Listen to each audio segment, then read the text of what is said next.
বর্ষায় গাছে প্রচুর পোকামাকড় আসে, তাই ঘরে থাকা জিনিস দিয়েই তৈরি করে ফেলুন আর গাছে স্প্রে করতে থাকুন।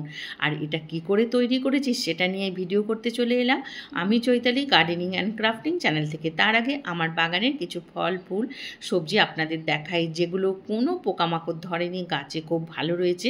আর আমি এই জিনিসটা স্প্রে করাতে গাছ কিন্তু আমার খুব ভালো রয়েছে। এই বর্ষাতে কিন্তু পোকামাকড় ধরেনি। এখানে আমি দেখাচ্ছি এইরকম পোকা আপনাদের বাগানেও কিন্তু ধরে। দেখুন গাছের পাতাগুলো এরকম জালিদার করে ফেলে। আবার একটু লম্বা লম্বা ধরনের পোকা আছে যেগুলো কালো কালো মল মতো এখানে খেয়ে গাছের পাতা খেয়ে মল ত্যাগ করেছে। আমি এই গাছে কি স্প্রে করি সেইটুকু আপনাদের দেখাচ্ছি। কিছু কিছু জায়গায় আপনাদের দেখিয়ে দিলাম যে এই রকম আপনাদের বাগানেও কিন্তু এইরকম পোকামাকড় আক্রমণ এই বর্ষাকালে হয়ে থাকে। আর এই জিনিসটা যদি আপনারা স্প্রে করে দেন তাহলে কিন্তু গাছ খুব ভালো থাকবে। এখানে আমি আমার শসা গাছ দেখাচ্ছি, লাউ গাছ, কুমড়ো গাছ বা আমার অন্য শাক পাতার গাছ, ফলের গাছ, সবজি গাছ, ফুলের গাছ সবই আপনাদের দেখাচ্ছি। দেখুন কত সুন্দর রয়েছে। পোকামাকড়ের আক্রমণ একেবারেই নেই বললেই হয়। খুব কম যদি বা থাকে আমি সঙ্গে সঙ্গে স্প্রে করে দিই, তখন চলে যায়। আর এইটা এতটাই তীব্র গন্ধ যে এটা স্প্রে করলে এটা কিন্তু বৃষ্টি পড়লেও গন্ধ এত তীব্র গন্ধ বেরোতে থাকে যাতে পোকা এসে আর গাছে বসে না। আর এটা কি করে করেছি সেটা তো অবশ্যই দেখাবো। তার আগে আমার গাছের বেগুনগুলোও দেখে নিন কত সুন্দর হয়েছে, আর গাছের পাতাও কত সুন্দর হয়ে আছে। শুধু তাই নয়, এই প্রচণ্ড গরমে আমার বাগানে যে জিনিসটা হচ্ছে সেটা হলো টমেটো। দেখুন এখানে টমেটো গাছে বেশ ফুল ধরেছে, ফুলগুলো কিন্তু ঝরে পড়েনি। এটা চেরি টমেটো। আর এছাড়াও যে টমেটো আছে সেটাও আমি দেখাচ্ছি। দেখুন গাছ কত সুন্দর রয়েছে। এখানে দেখুন এটা বড় জাতের টমেটো। আর এই টমেটো ধরতে শুরু করেছে এই গরমের মধ্যে বর্ষাতে। আর শুধু টমেটো না, বেগুন, শাক পাতা সমস্ত কিছু রয়েছে এখানে, কিন্তু কোনো পোকামাকড় ধরেনি। তাছাড়া লঙ্কা গাছও এই সময় পোকা ধরতে থাকে, পাতাগুলো কুঁকড়ে যায়, তখনও যদি এইটা স্প্রে করতে থাকেন খুব ভালো হয়। শিম গাছে এই সময় প্রচুর পরিমাণে পোকা ধরতে থাকে, তাই শিম গাছেও এই লিকুইডটা আপনারা স্প্রে করে দেবেন। এটা কি করে করেছি চলুন দেখাই। এখানে আমি 10টা লঙ্কা নিয়েছি, শুকনো লঙ্কা। আর এখানে 10টা শুকনো লঙ্কা নিয়েছি আর 10টা নিয়েছি রসুনের কোয়া। এরকম খোলা শুদ্ধ রসুনের কোয়া আমি নিয়ে নিলাম। নেবার পর এটা কিন্তু জল দিয়ে আমি ভিজিয়ে রাখবো ঘন্টাখানেক মতো। এটা ভিজানোর পর আমি এটা কি করছি দেখাচ্ছি।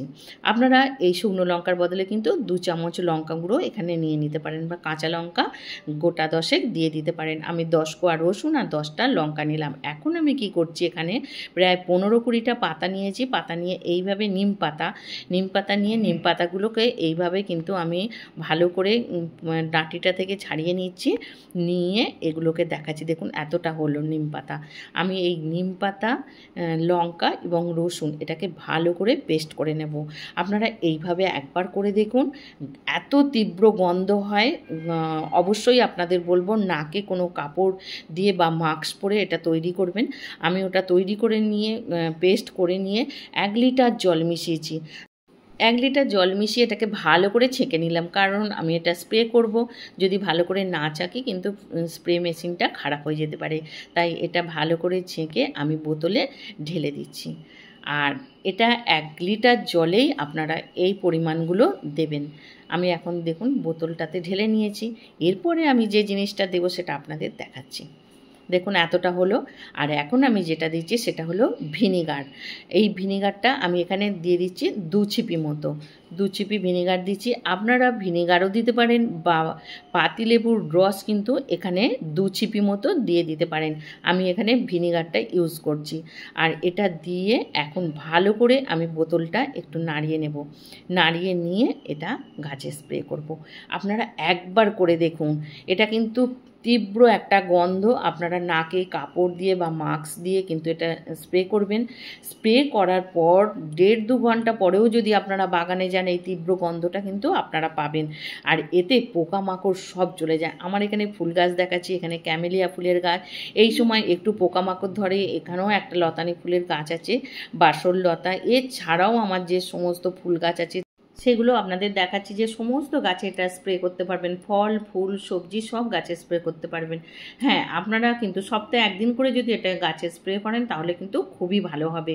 আমি যখনই দেখি গাছে পোকা লেগেছে তখনই কিন্তু এটা স্প্রে করি, তবে আমার সপ্তাহে একদিন করে স্প্রে করলেই আমার গাছে আর কোনো পোকামাকড় লাগে না। তাই আপনাদেরও বলবো সপ্তাহে অন্তত একদিন এটা তৈরি করুন, তৈরি করে এটা আপনারা গাছে স্প্রে করতে থাকুন। তবে আমি যে মাপটা নিলাম এটা যেহেতু অর্গানিকভাবে করছি, আপনারা একটু কম বেশি নিতে পারেন। ভিডিওটা কেমন লাগলো অবশ্যই জানাবেন আর আমার পাশে থাকবেন।